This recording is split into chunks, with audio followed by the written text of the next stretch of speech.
मैं ऐसे लोगों के साथ कांटेक्ट में रही जिन लोगों ने मुझे बहुत बेकाया, मुझे इस तरह बेकाया कि मैं खुदकुश हमले करने के लिए खुद ही राज़ी हो गई।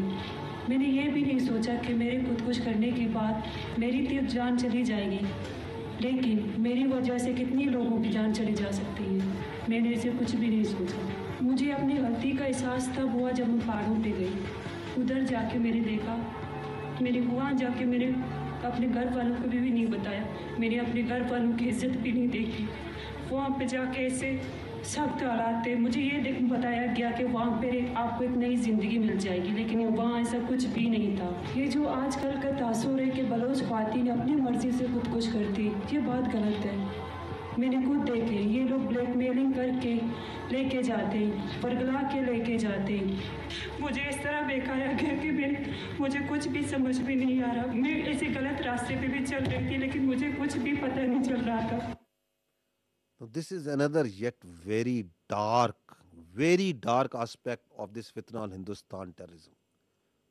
Exploiting, blackmailing young girls. This is Adila Baloch, was exploited, blackmailed by this fitna al Hindustan to be used as a suicide bomber. And then they project it कि देखे these young girls are blasting themselves, how deep, how ingrained this ideology is. No, these are all exploited girls, blackmailed girls. शारी Bloch उसकी story भी आपने सुनी होगी, बाल Bloch उसकी भी आपने सुनी होगी.